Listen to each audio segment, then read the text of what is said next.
win-lose worldview, zero-sum game, is so dominant in the dualistic mind of normal people.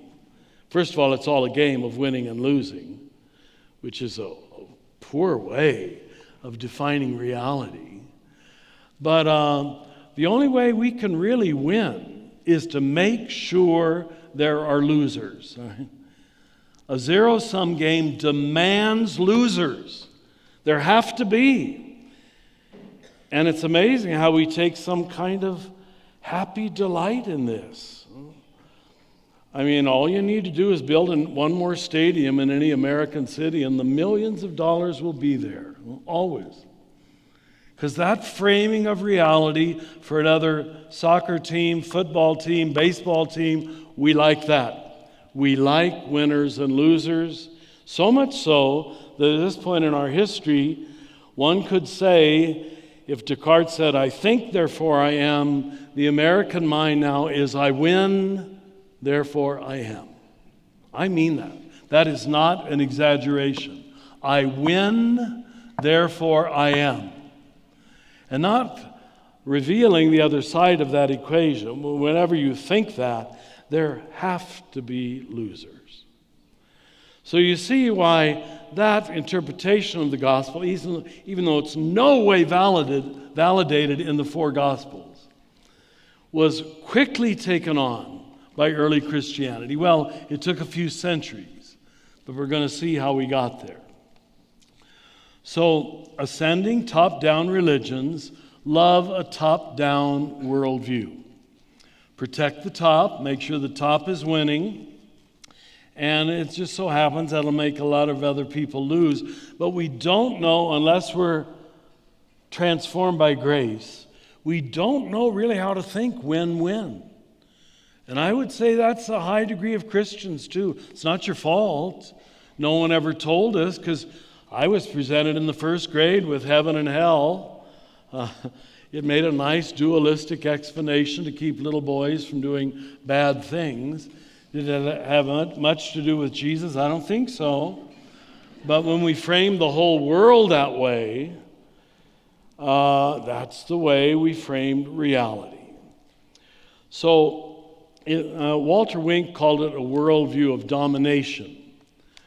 That we got to make sure someone has the power, someone is in control, and the job of religion is to protect that control. Now, that wasn't the first 2 centuries.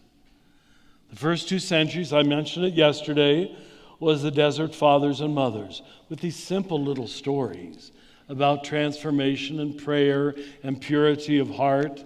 They almost seem harmless to us now because they're so innocent.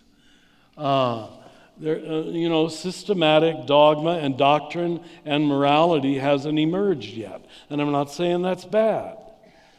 But the big turning point, and we've said this probably in this room 20 times over the years, was, of course, that notorious year 313.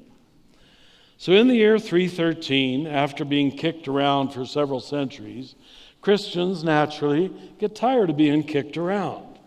And we're quite happy and excited and even liberated when a Roman emperor, God bless him, Constantine, makes us the established religion of the whole Roman Empire. Overnight, after 313, we moved from the bottom to the top.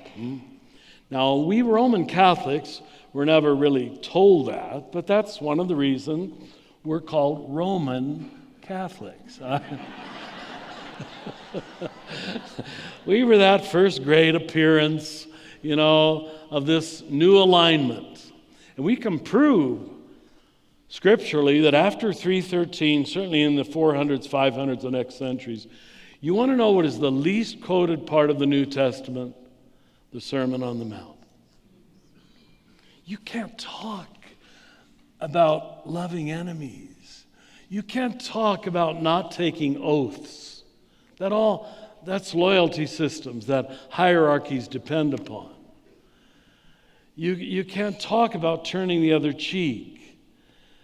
It just doesn't make sense anymore. Because the lens through which we read the teaching of Jesus was not bottom up, but top down. How can we protect the top? And for the next 7 councils of the church, you can check me out on this if you think I'm making up this history. They're all convened by emperors and overseen by emperors. What if we had our church councils in the White House? What would you think of that?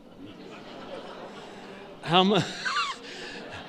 much freedom, how much truth could you handle, all right? Your frame is pretty small, what you're allowed to say and what you're not allowed to say anymore.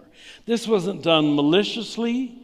It wasn't done even with understanding. I'm sure if I had been thrown before the lions in the Colosseum for 2 centuries, I would be so happy with any emperor who's going to defend me. I can't blame him. I would have done the same thing. But you've got to know that's when we began to turn. Now that's the birth of what we Catholics then call and still call religious life.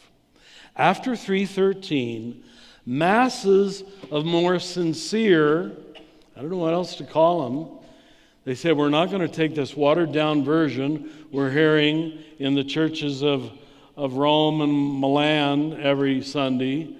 We want to take this transformative journey seriously.